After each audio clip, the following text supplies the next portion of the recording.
다니엘서 7장입니다. 다니엘서 7장 15절. 7장 15절.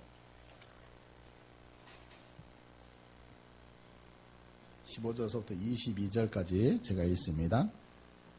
나 다니엘이 중심에 근심하며 내 머릿속의 환상이 나를 번뇌하게 한지라.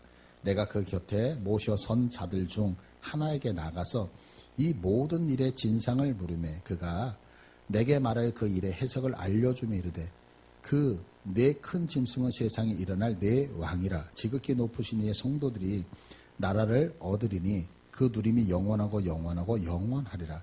이에 내가 넷째 짐승에 관해 확실히 알고자 하였으니 곧 그것은 모든 짐승과 달라서 심히 무섭더라. 그 이는 새요 그 발톱은 노시니 먹고 부서뜨리고 그 나머지는 발로 밟았으며 또 그것의 머리에는 10뿔이 있고 그 위에 또 다른 뿔이 나오며 새 뿔이 그 앞에서 빠졌으며 그 뿔에는 눈도 있고 큰 말을 하는 입도 있고 그 모양이 그의 동료보다 커 보이더라.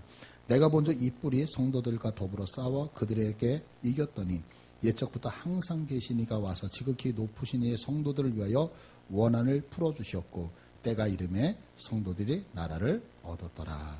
아멘. 다니엘서는요 6장까지는 역사에 대한 이야기를 하고 있어요. 그래서 우리가 잘 알다시피 유다라고 하는 나라가 바벨론에게 망하잖아요. 그러고 나서 느부갓네살 왕이 이제 바벨론이라는 나라를 통해서 이스라엘 백성을 완전히 함락을 시키고 나서 그 바벨론이 페르시아라고 하는 나라에 의해서 망한단 말이에요. 그래서 우리가 지난주 6장까지는 페르시아까지 온 거예요. 그런데 오늘 읽지 않았지만 7장 전체가 본문이에요. 자, 7장 1절을 보시면 7장 1절에 뭐라고 되냐면 바벨론 벨사살 왕 원년에 이렇게 되어져 있어요. 그러면 여러분들 잘 알다시피 5장이 어떻게 끝났냐면 벨사살 왕이 마지막 유다에서 갖고 왔던 성전의 기물을 가지고 그 술 파티를 하다가 망했잖아요. 그리고 6장에 들어와서 페르시아의 고레스 왕이 다리오 왕이 그 바벨론을 멸망시켰다라고 하는 걸 보셨을 거예요. 그러니까 성경이 순서대로 가는 것이 아니라 지금 이 7장은 벨사살 왕의 원년이니까 5장보다 더 앞쪽으로 가 있어야 되는 거예요. 사실 역사적으로 보면. 그런데 성경이 의도성을 갖고 있는 것 같아요. 일부러 역사에 대한 이야기를 쭉 해놓고 이제 7장서부터는 다니엘이 보는 환상에 대한 이야기를 쭉 하고 있거든요. 그러니까 이거는 영적 의미가 되게 깊죠. 그래서 제가 처음에 모두에 말씀드렸다시피 제가 다니엘서를 여러분들하고 욥기서가 마친 다음에 공부를 하기를 원했던 것은 뭐냐면 마지막 시대에 어떤 현상들이 있는지를 나누고 싶었었거든요. 그런데 이렇게 7장서부터 중간에 나누면 6장까지의 배경이 없으면 어려움을 겪을 것 같아서 어쩔 수 없이 다니엘 1장서부터 우리가 지금 강의를 해오고 있었단 말이에요. 그러니까 제가 지금 여름에 드리고 싶은 것은 사실은 7장서부터라고 하는 거 보셨으면 좋겠어요. 이 7장을 보면은요, 바다라고 하는 곳에서 네 짐승이 나오고 있어요. 그런데 바다라고 하는 것은 이스라엘 백성들에게 있어서는 어떤 의미를 갖고 있느냐면 하나님을 대적하는 자들이 모여 있는 장소로 인지가 되어져요. 그래서 이것을 세상으로 해석을 하기도 하고요. 아니면 악의 어떤 구렁텅이, 아니면 하나님을 대적하는 자들이 있는 곳으로 바다를 보거든요. 그래서 우리가 잘 알다시피 요한계시록 21장 1절을 한번 봐보세요. 요한계시록 21장 1절. 요한계시록 21장 1절.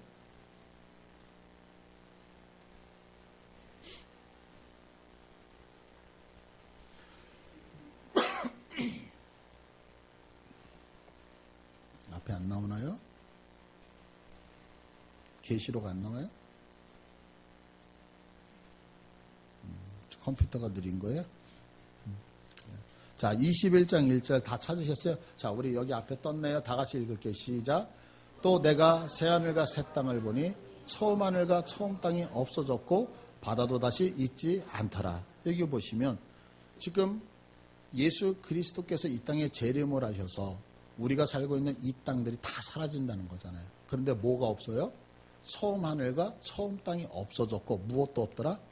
바다도 없더라. 바다가 없다는 얘기는 뭐냐면 하나님을 대적하는 자가 천국에는 있더라 없더라? 없더라고 하는 거예요. 그래서 성경을 쭉 보시면 바다라고 하는 것은 성경에서 무엇을 상징한다? 하나님을 대적하는 자들을 상징한단 말이에요. 그런데 다니엘서에 다시 오시면 이 바다라고 하는 장소에서 네 짐승이 올라온다는 거예요. 자, PPT 보여주세요. 네 짐승이 올라오는데 이 네 짐승은 어떤 모양을 갖고 있느냐면 여기 여러분들 잘 안 보이시면 주보에 5페이지에 이 그림이 동일하게 있습니다. 보시면 우리가 다니엘서 2장에 보면 느부갓네살 신상을 봤잖아요. 그 느부갓네살 신상을 봤을 때 머리 부분은 금이었죠. 그 금은 어느 나라를 상징한다? 바벨론을 상징한다 그랬어요. 그리고 은이라고 하는 부분은 어느 나라? 페르시아. 놋은 헬라. 그리고 철은 로마. 그리고 그 로마라고 하는 나라가 10개의 나라로 갈라진다라고 하는 것을 이미 우리는 다니엘서 2장에서 배웠잖아요. 이 다니엘서 2장의 꿈은 누가 꾼 거냐면 이방 나라의 왕이었던 느부갓네살이 꾼 꿈이었어요. 그런데 똑같은 내용을 다니엘이 오늘 꾼 거예요. 똑같은 거예요. 그런데 어떻게 꿨냐면 신상으로 꾼 것이 아니라 내 짐승으로 꿈을 꾼 거예요. 그래서 여기서 성경이 뭐라고 되면 내 짐승이 하나는 사자 같아요. 모양은 사자 같은데 그 모양은 사자 같은데 날개가 독수리 같은 날개가 있더라라고 하는 거예요. 이 나라는 어느 나라를 상징하고 있냐면 바벨론을 상징하고 있어요. 그런데 사실은 성경이 일부러 그렇게 한 건 아니겠지만 고고 학자들이 바벨론의 유물을 지금 추적을 해서 캐내다 보니까 어떤 현상이 있냐면 바벨론의 왕들을 상징할 때 그 부조에 어떻게 되냐면 사자의 그림이 있고 독수리의 날개가 진짜 있는 거예요. 그러니까 성경이 그것을 보고 한 것이 아님에도 불구하고 하나님의 말씀이 아주 정확하다라고 하는 것을 우리는 잘 알고 있죠. 그래서 사자는 어때요? 되게 용맹스럽잖아요. 그리고 독수리에 날개를 달았으니까 그 용맹스러움이 얼마나 빠르겠어요. 그래서 바벨론을 상징을 해요. 근데 나중에 보면 그 사자 등에 달라붙어 있는 날개가 뽑힌다는 거예요. 그래서 여러분들 역사적으로 보시면 바벨론이라고 하는 나라는 100년이 채 안 가거든요. 그래서 우리가 잘 알고 있는 느부갓네살 왕 때 가장 강력해요. 그런데 그 왕 하나가 전 세계를 다 점령을 해버리는 거죠. 그러고 나서 우리가 잘 알다시피 느부갓네살 왕이 죽고 나서는 그 나라가 아주 별 볼 일 없는 나라가 돼요. 그래서 여러분들 알다시피 벨사살의 아버지였던 사람은 정치에 관심이 없잖아요. 또한 벨사살은 정치에 관심이 없고 그냥 술 파티하면서 흥청망청 하다가 나라가 갑자기 멸망을 당한단 말이에요. 그리고 두 번째 짐승은 뭐였느냐면 곰이에요, 곰. 근데 성경에 보니까 곰이 어떤 모습을 가지고 있다라고 하냐면 5절이에요. 또 보니 다른 짐승 곧 둘째는 곰과 같은데 그것이 몸 한쪽을 들었고 그래요. 뭔가 이렇게 삐딱한 그런 모습이죠. 왜냐하면 여러분들이 잘 알다시피 페르시아라고 하는 나라는 바사와 메데라고 하는 두 가지의 두 나라가 합해진 거잖아요. 그런데 바사와 메데가 있을 때 바사가 훨씬 더 규모가 컸던 나라거든요. 그러니까 그것을 표현을 해요. 그런데 어때요? 페르시아라고 하는 사람들은 아주 끈질긴 거예요. 그래서 여러분들 알다시피 한번 법을 정하면 느부갓네살 바벨론에서는 법을 정하면 왕이 원하는 대로 법을 막 바꿔내지만 페르시아는 내가 한번 법을 정하면 왕도 그 법을 바꿔내지 못한다는 거 우리 이미 배웠잖아요. 그것처럼 묘사를 하고 있어요. 그러면서 성경은 계속 뭐라 그러냐면 등에는 3개의 날개 4이 있고 그 짐승에게 또 머리 4이 있으며 라고 이 표현을 하고 있잖아요. 그러니까 이것이 뭐냐면 결국에는 페르시아라고 하는 나라가 나중에 헬라라고 하는 나라한테 망하기 전에 어떻게 되어져요? 나라가 갈라지는 것들을 표현하고 있다. 그리고 세 번째 7절에 보시면 6절에 보시면 이제 헬라를 표범으로 그래서 알렉산더의 민첩했던 거. 그래서 여러분들이 알다시피 알렉산더는 표범이 얼마나 민첩해요. 그런데 알렉산더가 20살 때쯤 왕으로 올랐었잖아요. 그래서 33살까지 약 13년 동안 전 세계를 인도까지 전부 다 제패를 하거든요. 그래서 그런 날렵함을 가지고 있는 것 그렇게 표현을 하고 있고요. 그런데 중요한 거는 7절이에요. 오늘 7절 네 번째 짐승이 나오는데 그 네 번째 짐승은 무엇을 상징하냐면 로마를 상징하고 있다고요. 그런데 7절에 보시면 내가 밤 환상 가운데 그 다음에 본 넷째 짐승은 모양이 어떤지 몰라. 그런데 무섭고 놀라우며 매우 강했다 이렇게 되어 있어요. 그런데 역사학자들이 얘기하는 건 뭐냐면 다른 나라들은 정복한 나라가 있을 때 그 정복한 나라 사람들을 어느 정도 그 인권을 존중을 했다 그래요.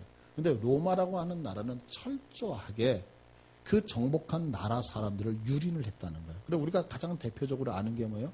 사형제도. 그러면 누군가가 죄를 지었으면 사람을 죽여서 뭐 참수를 하거나 이런 거 뭐 가능하잖아요. 근데 로마 사람들은 어떻게 죽여요? 십자가에 못 박아 죽이잖아요.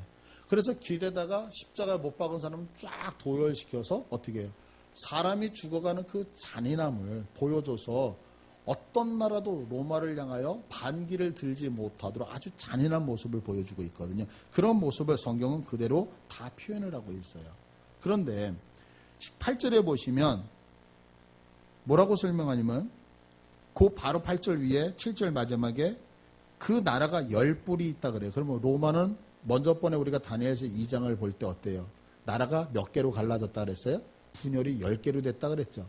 그 10개로 분열이 되어졌는데 성경이 지금 다니엘이 본 환상에서도 동일하게 얘기하는데 8절에 내가 그 뿔을 유심히 보는 중에 다른 작은 뿔이 그 사이에서 나더니 지금 뿔이 10개가 있는 거예요.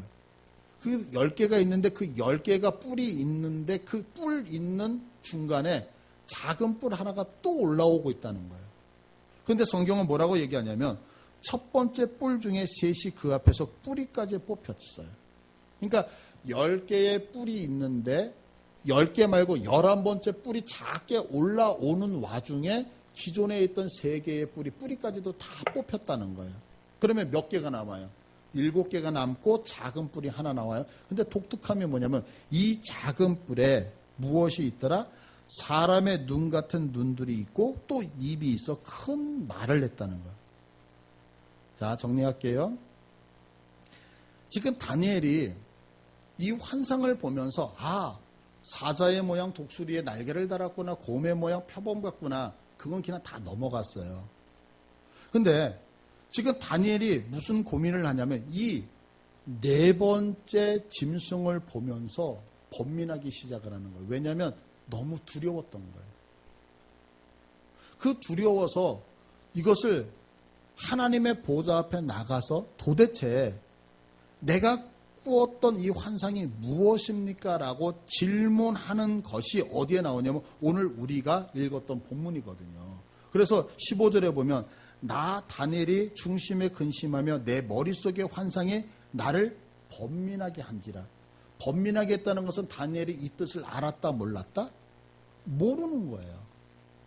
그래서 첫 번째 짐승, 두 번째 짐승, 세 번째 짐승에 대해서 다 물어봤더니 이제 다 이야기를 해준다고요. 그래서 22절에 보면 해석을 해줘요. 뭐라고 해석하냐면 그 10뿔은 그 나라에서 일어날 10왕이요. 그 후에 또 하나가 일어나느니 그는 먼저 있던 자들과 다르고 또 새 왕을 복종시킬 것이며 이러면서 해석까지 나오고 있단 말이에요. 근데 네 번째가 뭐냐면 머릿속에 넣으셔요. 왜냐하면 이 성경을 어디로 갖고 가야 되냐면 요한계시록으로 갖고 가야 되기 때문에 그래요. 지금 뿔이 10개가 있었는데 작은 뿔이 하나가 올라오는 거. 작은 뿔이 올라올 때 어떤 현상이 생겨요? 기존에 있던 3개의 뿔이 뿌리째 뽑혀서 사라져 버렸어요. 그러면서 이 작은 뿔이 점점 커지더니 그 뿔에 눈이 생기고 입이 생겼다라고 하는 거예요. 그러면 이게 도대체 무슨 말이냐라고 하는 거죠. 자, 그러면 역사적으로 봤을 때에 우리가 너무나도 잘 알다시피 로마라고 하는 나라는 몇 개로 갈라졌다 그랬어요, 분열이? 10개로 갈라졌다 그랬어요. 그런데 이 10개로 갈라졌는데 뿔이라고 하는 것은 권세를 상징하잖아요. 그러면 뿔 하나가 올라왔다는 얘기는 뭐냐면 어떤 왕권을 갖고 있는 자가 올라오고 있다는 얘기거든요. 이 왕권을 갖고 있는 자가 나타날 때에 기존에 10개로 있었던 것이 세계가 사라진다고. 근데 역사적으로 보면 실질적으로 헤롤라이하고 오스트로보스하고 판다라고 하는 나라가 사라져버려요. 사라져버려요. 그리고 이 작은 뿔이라고 하는 것이 눈이 있다는 것은 보는 거예요. 말을 하는 거예요. 그런데 이것을 여러 학자들이 얘기를 하는 거예요. 어떤 학자는 이 작은 뿔을 유엔이다라고도 얘기를 해요. 또 어떤 학자들은 이 작은 뿔을 로마 교황청이라고도 얘기를 해요. 또 어떤 학자들은 이것이 그 셀레우코스의 안티테스 에피파네트라고 하는 이야기를 역사적으로 이야기도 해요. 여러 가지가 있어요. 그런데 한 가지의 공통점, 어떤 해석이 옳다 맞다 이런 거를 얘기하고 싶은 것이 아니라 중요한 것은 뭐냐면 이 다니엘서 7장은 무엇을 지금 얘기하고 있는 거냐면 마지막 때에 나타날 현상을 얘기해 주고 있는 거거든요. 근데 마지막 때에 나타날 현상 중에 하나가 뭐냐면 지금 이 작은 뿔이 뭐냐면 적 그리스도라고 하는 거예요. 적 그리스도. 따라서 할게요. 적 그리스도. 적 그리스도라고 하는 것은 이 땅의 모든 권세를 다 위임받아서 하나님의 백성을 대적하는 자를 얘기를 하고 있다고요. 자, 그런데 이 모양이 어디에 동일하게 나와 있느냐면 계시록 13장에 나와요. 자, 한번 계시록 13장으로 가볼게요. 요한계시록 13장을 보시면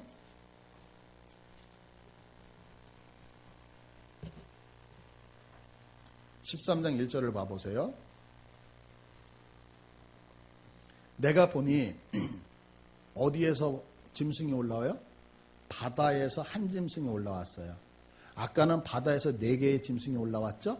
근데 지금 요한계시록은 바다에서 하나의 짐승이 올라왔는데, 자, 뿔이 몇 개요? 17. 머리가 몇 개요? 7개요. 머리가 7. 그리고 그 뿔에는 10왕관이 있고 그 머리들은 신성 모독하는 이름들이 있더라 그래요. 그런데 뭐라고 하냐면 내가 본 짐승은 표범하고도 비슷하고 그 발은 곰의 발 같고 그 입은 사자의 입 같고. 이거 다 어디에 지금 나왔던 거예요? 다니엘서에 나왔죠. 그러니까 다니엘서는 사자, 곰, 표범 아주 무서운 어떤 4마리의 짐승이 하나 이렇게 각자 올라왔는데 지금 요한계시록에는 이것이 전부 다 합쳐진 거예요. 오버랩돼서 같이 올라오는데 지금 다니엘이 설명하고 있는 것과 동일한 내용이 하나로 합쳐서도 올라왔단 말이에요. 자, 그래서 1절에 보시면 머리가 7이다라고 얘기했죠. 자, 보세요. 그러면 아까 다니엘서에 사자 머리 몇 개였어요? 사자 머리 몇 개였어요? 하나. 그 다음에 표범 머리가 곰의 머리가 몇 개였어요? 하나였죠. 그 다음에 표범의 머리가 몇 개였어요? 4개였죠. 그죠? 그 다음에 짐승의 머리 몇 개였어요? 하나였죠. 그럼 총 머리가 몇 개예요? 7개죠. 이 합친 7개의 머리가 요한계시록에는 머리 7개로 표현이 되어져 있다고요. 그러니까 지금 동일한 사건을 하나는 하나하나 구분을 해서 그래서 이 다니엘서가 없으면 요한계시록이 해석이 되지 않는데 요한계시록을 통해서 나타내고 있단 말이에요. 그런데 보세요. 계속해서 3절에 그의 머리 하나가 상하여 죽게 된 것 같더니 그 죽게 됐던 상처가 나음에 온 땅이 놀랍게 여겨 짐승을 따르고 그래요. 이거 어디서 많이 본 것 같지 않아요? 예수 그리스도가 죽으신 것 같았지만 부활하셨잖아요. 예수님이 부활하고 나니까 수많은 사람이 예수님의 부활을 보며 주님을 따르고 있었죠. 그것처럼 지금 짐승이 뭐하냐면 짐승은 여기서 짐승은 사단을 얘기하잖아요. 사단은 자기 스스로 뭔가를 만들어낼 수 있다 없다? 없어요. 언제나 하나님이 행하신 것을 모방을 하는 건데 짐승도 똑같이 예수님이 부활하신 것과 같이 짐승도 부활하는 모습을 간직하다라는 거예요. 모방했다는 거예요. 그러고 났더니 어떤 현상이 나와요? 예수님을 수많은 사람이 따른 것처럼 이 사단을 숭배하는 사람이 많아졌다는 거예요. 그러면서 성경이 계속해서 4절에 용이 짐승에게 권세를 주므로 용은 사단을 얘기하잖아요. 권세를 주므로 용에게 경배하며 짐승에게 경배하여 이르되 누가 이 짐승과 같으냐 누가 능히 이와 더불어 싸우려 하더라. 또 짐승이 과장되고 신성 모독을 말하는 입을 받고 42달 동안 일할 권세를 받았다라고 하면서 뭐예요? 짐승이 이제 입을 벌려 하나님을 향하여 비방하되 그의 이름과 그의 장막고 하늘에 사는 자들을 비방하더라. 이렇게 얘기하고 있어요. 그러니까 지금 다니엘서 7장에서 작은 뿔이 하나가 올라왔는데 그 작은 뿔은 뭐다? 적그리스도를 나타내고 있단 말이에요. 그러면 적그리스도는 마지막 때에 무엇을 하느냐? 하나님과 하나님의 백성들을 비난하는 일들을 하더라는 거예요. 자, 여기까지 이해되셨죠? 자, 그러면 제가 다니엘서를 자세하게 설명을 하지 않는 이유는 왜 그러냐면 이미 바벨론 또한 페르시아, 헬라 그리고 로마라고 하는 나라를 그냥 기억하고만 가면 되지 이 방법이 맞다 저 방법이 맞다 그거는 그렇게 중요하지 않아서 그래요. 그러면 적그리스도가 나타나는데 적그리스도가 도대체 왜 성경은 마지막 때 적그리스도가 우리 성도들을 대적을 한다는 거예요. 공격을 하겠다는 거예요. 그러면 왜 적그리스도가 하나님의 백성들을 공격을 하느냐라고 하는 거죠. 그건 왜 그러냐면 12장으로 와보세요. 이 12장 때문에 그런 거거든요. 자, 12장에 보시면 하늘에 큰 이적이 보이니 해를 옷 입은 한 여자가 있는데 여기서 여자는 예수를 믿는 주님의 백성들을 상징하고 있어요. 그러니까 해를 옷 입은 한 여자가 있는데 그 발 아래는 달이 있고 그 머리는 12별의 관을 썼더라. 이게 누구냐면 바로 우리 성도들의 모습인 거예요. 자, 여기서 여러분들이 꼭 기억해야 될 것은 뭐냐면 우리 성도들은 어떤 존재들이냐라고 했을 때 우리가 세상에서 살면서 우리는 스스로 내가 물질이 없고 내가 병약하고 내가 남들보다 지위가 없고 못 배운 것 같고 그러니까 내가 별 볼 일 없는 사람이라고 생각하잖아요. 근데 성경은요 우리 성도들을 향하여 뭐라고 하냐면 해를 옷 입은 자들이라고 얘기한다. 이거 믿으십니까? 그러니까 하나님의 관점에서는 우리가 돈이 있다 없다, 네가 건강하다 건강하지 않다, 네가 잘 나간다 못 나간다 이런 것으로 판단을 하는 것이 아니라 하나님은 우리를 해를 옷 입는 영광과 존귀한 자라고 여러분 한 분 한 분을 하나님은 기억하고 있다는 거예요. 믿으시죠? 그러니까 사실은 우리 성도들이 이 땅을 살아가면서 가장 중요하게 여겨야 되는 것은 뭐냐면 신앙생활을 하면서 하나님의 관점으로 우리들을 쳐다보지 않으면 우리들의 인생은 너무 비참하다고요. 여기서 있는 목사가 만약에 영적으로 하나님이 나에게 부여해 주신 그 직분을 바라보지 않는다면 목사처럼 불쌍한 사람이 어디 있어요. 그런데 목회자들이 내가 삶이 어렵고 어떤 환경 조건이 여러 가지가 부족할지라도 언제나 당당하고 기뻐하는 것은 딱 한 가지 때문이거든요.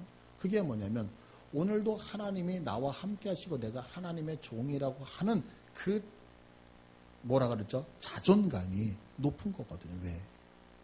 내가 어떤 사람이 해와 같이 그 해의 영광을 가지고 살아가는 자라고 믿기 때문에 그래요. 여러분도 이거 믿으실 수 있죠? 자, 그런데 보세요. 계속해서 이 여자가 아이를 뱄어요. 그래서 해산하게 되면 아파서 애를 쓰며 부르짖는 거예요. 그런데 3절에 보니까 하늘에 또 다른 이적이 보이는데 한 큰 붉은 용이 머리가 7이요. 아까 몇 개여라 그랬어요? 머리 7 맞죠? 7이요. 뿔이 10이라. 그 여러 머리에 7 왕관인데 그리고 권세를 받은 자거든요. 그가 와서 뭐 하냐면 4절에 다 같이 한번 읽어볼게요. 시작.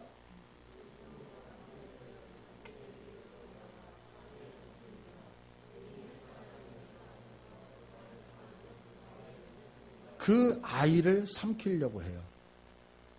근데 그 아이가 누구라고 설명을 하면 5절에 보면 여자가 아들을 낳는데 이는 장차 철장으로 만국을 다스릴 남자다 이래요. 그럼 그 아이는 누구예요? 예수님을 상징하겠죠. 그러니까 지금 교회가 하나님을 믿는 주의 백성들이 지금 저쪽 아담서부터 세계의 역사가 흘러갔는데 아담서부터 가인계열과 셋계열로 나눠지면서 하나님을 부정하는 가인계열이 있고 하나님을 찬양하는 셋계열이 있었는데 그 셋계열이 누구냐면 지금 성경에서 얘기하고 있는 하나님을 섬기는 여자들이라는 거예요. 그 여자들의 신앙이 계속해서 흘러가서 누구를 낳아요? 천하 만국을 다스릴 아이를 잉태했단 말이에요. 우리들의 신앙이 예수 그리스도를 잉태했단 말이에요.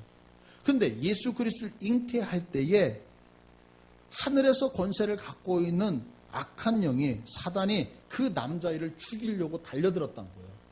그런데 우리가 이건 역사적인 사실로 알잖아요.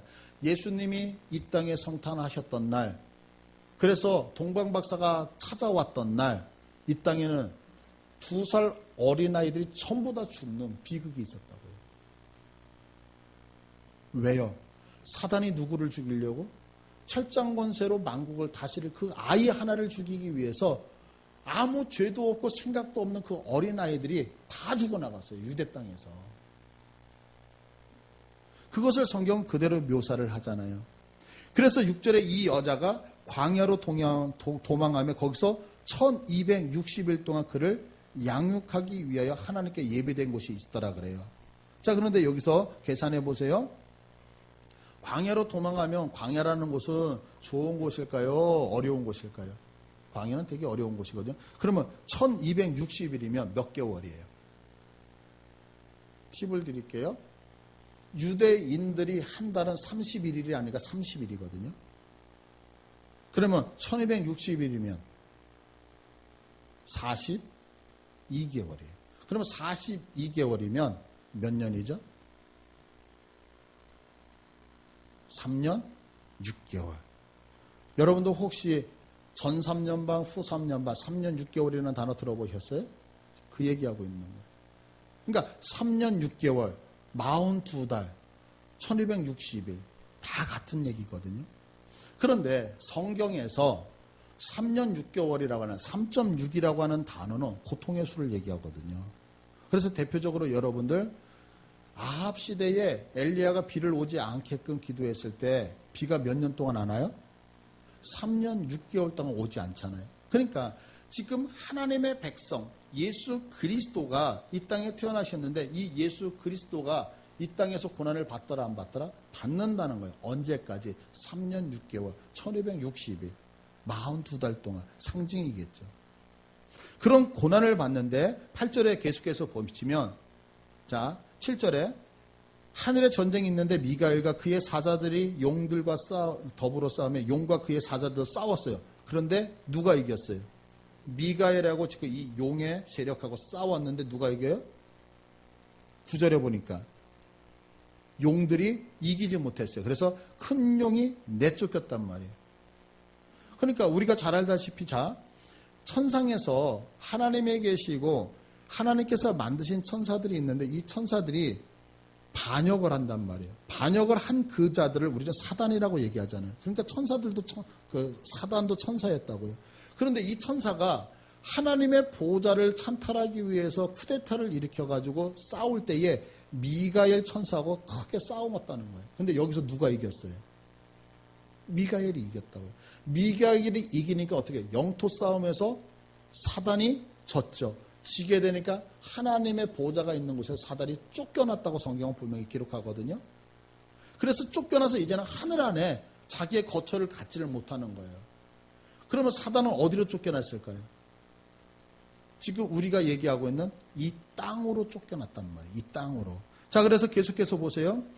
9절에 큰 영이 내쫓기니 옛뱀 곧 마귀라고도 하고 사탄이라고 하며 그래서 온 찬을 꿰는 자라 그가 땅으로 내쫓기니 그의 사사들도 그와 함께 내쫓기니라. 자, 그러면 보세요. 우리가 이 땅을 지금 신앙 안에서 살아간다라고 얘기할 때 이 땅에 쫓겨 나온 사단이 존재할까요, 안 할까요? 존재한다고요. 그러니까 예수 그리스도를 믿으면서 사단, 귀신이라고 하는 단어에 대해서 어떤 우리가 그 감각을 멀리하는 것은 신앙이 아니에요. 왜냐하면 천상에 있었던 사단이 전부 다 쫓겨나와서 지금 이 땅에 존재하고 있단 말이에요. 여러분들 이거 믿으세요? 그런데 보세요. 이 쫓겨난 자들이 무엇을 하고 있느냐면 쭉 내려와가지고, 자, 13절로 와보세요. 13절. 나중에 여러분들 자세하게 이 성경을 12장을 보시는데, 13절. 용이 자기가 땅으로 내쫓긴 것을 보고, 용이 자기가 하늘 보좌에서 쫓겨난 걸 알아요, 몰라요? 사단이 쫓겨난 걸 알아요, 몰라요? 알아요. 사단이 안다고요. 그것을 알고 나니까 사단이 무엇해요? 남자를 낳은 여자를. 남자를 낳은 여자는 누구예요? 예수 그리스도를 이 땅에 잉태케 했던 믿음의 사람들이잖아요. 믿음의 사람들을 뭐한다? 박해하는지라. 왜요? 내가 하늘 권좌를 차지했다 그러면 나보다 높은 이가 없잖아요. 근데 영적 싸움에서 그가 졌어요. 져서 이 땅에 쫓겨나고 나니까 분풀이 하는 거예요. 그래서 꼭 이런 거 이렇게 생각하면 되죠. 엄마하고 아빠가 가정싸움에서 부부싸움을 했는데 엄마가 아빠한테 졌어. 그러면 엄마는 누구한테 분풀이 할까요? 애들한테 분풀이 하는 거 똑같은 거예요. 그래서 지금 용이 자기가 땅으로 쫓겨나니까 그 분풀이를 누구 하겠냐면 교회들에게 하고 있다는 교회들. 그럼 여기서 교회는 누구냐? 여러분들 여기 계신 한 분들이라고요. 그러면 보세요. 여러분들 예수 믿는 하나님의 백성, 교회라고 하는 예수 믿는 성도인 내가 박해를 받는 것은 당연한가요? 이상한 건가요? 내가 박해를 받는 건 너무나도 당연한 거예요. 그러니까 우리가 한 가지 꼭 명심하고 가야 되는 것이 뭐냐면 내가 신앙생활을 하는데 내가 왜 이렇게 인생이 힘들지? 믿음 생활을 잘못해서? 아니에요. 내가 신앙생활을 제대로 하나님 앞에 매달리고 하는데 내가 왜 이렇게 고단해야 되지? 내가 뭔가 하나님 앞에 큰 죄를 지었기 때문에? 아니에요. 성경을 봐보세요. 성경 안에서 순교를 당한 사람들은 다 믿음대로 살았던 사람이 순교를 당하지 얼렁뚱땅 넘어갔던 사람이 순교당하지 않는단 말이에요. 그 얘기는 뭐냐면 우리들이 주님 앞에 더 믿음을 가지고 더 신앙을 가지고 더 열심히 하면 박해가 더 강하면 강했지 편해지지 않는단 말이에요. 이거는 왜 그러냐면 영적 싸움이기 때문에 어쩔 수 없는 거예요. 이거 공감하시면 아멘. 그러니까 우리들은 박해가 오는 것을 가지고 어려움이 오는 것을 가지고 내가 주님 앞에서 죄를 행한 내가 믿음의 생활을 잘못했다 이렇게 생각하는 것이 아니라 내가 지금 바른 믿음을 갖고 있기 때문에 내가 어려움을 당하는구나 이래서 믿음으로 극복해야지 좌절적으로 가면 된다는데 안 된단 말이에요. 자, 계속해서 성경을 보면 자 여자가 박해를 하는데요. 그 여자가 14절에 그 여자가 독수리의 날개를 받아 광야 자기 곳으로 날아가 거기서 그 뱀의 낯을 피하여 한때 두때 반때를 양육받으며 그랬어요. 자, 성경에서 한때는 1년을 얘기해요. 자, 그러면 한때는 1년이죠. 그 다음에 몇 때가 나왔어요? 두때 2년이죠. 반때. 그러면 몇 년이에요? 다 합치면 3년 반이죠. 그래서 아까 3년 반, 42개월, 1260일은 같은 단어라고 그랬죠. 그래서 성도들에게 고난이 어느 때까지 이렇게 온다는 거예요. 그런데 15절 여자에 대해서 뱀의 그 입으로 물을 강같이 토하여 여자를 문에 떠내려가게 하려 하되 땅이 여자를 도와 그 입을 벌려 용의 입에서 토한 강물을 삼켰다 그래요. 그러니까 사단은 하나님의 백성들인 교회를 향하여 날마다 죽이려고 한다고요. 역사를 봐보세요. 아담이 가인과 아벨을 낳았잖아요. 하나님의 백성인 아벨이 가인에 의해서 처참하게 죽는다고요. 그러면 하나님을 믿는 백성이 끊어져야 되죠. 근데 성경은 뭐라고 해요? 하나님이 누구를 기억했어요? 아벨을 기억하여 아들 하나를 주셨는데 그가 셋이 되어지죠. 그 셋이 여호와의 이름을 불렀더라. 예배하는 자가 되어졌단 말이에요. 그러면서 교회가 쭉 이어져 와요. 쫙 이어져 올 때 여러분들 잘 알다시피 아브라함이라고 하는 사람이 지시한 땅으로 가잖아요. 그럼 하나님이 지시한 땅에 가면 거기서 은혜와 복을 받았더라 이렇게 끝나야 되잖아요. 그런데 그곳에 가니까 먹을 것이 있어요, 없어요? 없어요. 굶어 죽게 됐어요. 고난이 왔단 말이에요. 그래서 그가 애굽이라고 하는 곳으로 내려가요. 애굽에 내려갔을 때 바로가 어떻게 해요? 그의 아내 사라를 취하려고 할 때에 하나님이 어떻게 하셔요? 막으시며 꿈으로 환상으로 야단치셨던 거 기억하시죠? 자, 그러면 오늘 성경을 그대로 보면 지금 아브라함이 사라를 통하여 예수 그리스도를 탄생시켜야 되는데 이 여인이 다른 외간 남자로 의해서 더럽혀진다 그러면 하나님의 역사가 이루어져요? 안 이루어져요? 이루어지지 않으려고 할 때마다 하나님은 어때요? 언제나 돕는 자들 보내셔서 그 돕는 자들이 하나님의 교회, 주님의 백성들이 잉태하고 예수 그리스도의 혈통이 흘러가는 것을 한 번도 차단시키지 못한단 말이에요. 이것이 성경에서 계속해서 역사가 되어지는 거예요. 자, 그러면 오늘 성경 본문으로 왔을 때 보세요. 지금 예수 그리스도를 낳아야 되는 하나님의 교회가 어디냐면 유대잖아요. 이 유대라고 하는 나라가 바벨론에 의해서 침략을 당했어요. 그러면 나라가 망했으니까 이제는 다 죽었다고 생각했죠. 그런데 하나님께서 그 중에 누구를 들어 사용하셔요?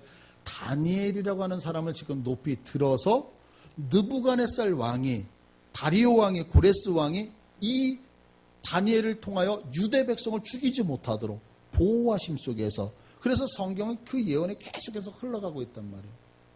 자, 그런데 이렇게 보호를 받으면, 하나님의 교회가 계속해서 보호를 받으면 공격하는 사람은, 사단은 화가 날까요, 안 날까요? 나죠. 화가 나기 때문에, 자, 15절 다 같이 한번 읽을게요. 12장 15절 시작.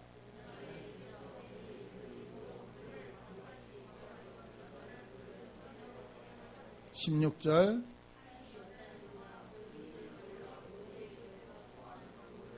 공격하는 것마다 다 실패해요. 그러니까 어떤 현상이 벌어지면 17절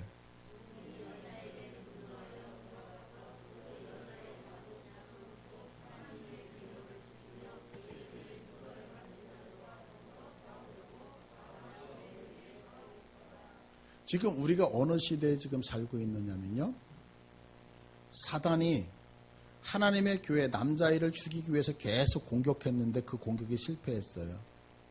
왜? 하나님의 보호하심 때문에. 그러니까 어떤 현상이에요? 사단의 분노가 극에 달해져 있어요. 사단이 자기의 작전에 다 실패하니까 분노가 극에 달해져 있는, 우리 흔히 얘기하는 뚜껑 열리기 일보 직전에 있는 거예요. 그래서 돌아가서 여자의 남은 자손, 곧 하나님의 계명을 지키며 예수의 증거를 가진 자들, 누구죠? 여러분들 하나 여기 서 있는 저까지. 그런데 이 사단이 완전히 뚜껑이 열려서 분노가 가득하여서 뭐하냐면, 내가 죽이려고 했던 그 근원들을 죽이지 못하니까 하나님의 말씀을 지키고 예수의 증거를 가진 여러분들 하나하나를 어떻게 넘어뜨리기 위해서 뭐하고 있다고요? 대적하고 있어요. 이거 믿으십니까? 그러니까 우리가 어느 시대에 지금 살고 있느냐면 안일하게 웃고 즐기고 있을 시대가 아니라는 거예요. 성경은 우리들에게 분명하게 얘기하는 게 뭐냐면, 여러분들이 조그만 작은 실수 하나에도 여러분들에게 공격을 해서 여러분을 무너뜨리기 위해서 지금 우는 사자와 같이 우리를 노려보고 있는 시대란 말이에요. 성경은 이것을 기록하고 있어요. 근데 이것을 싸우려고 바다 위에 섰는데 어떤 자들이 섰느냐? 13장으로 연결되는 거예요. 그 13장이 아까 우리가 봤던 다니엘서에서 봤던 그 짐승들이거든요.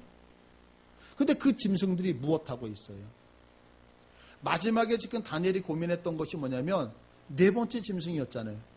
무섭고 두렵고 강했던. 그래서 한 번 물면 완전히 다 으스러뜨리고 밟아서 짓밟아버리는.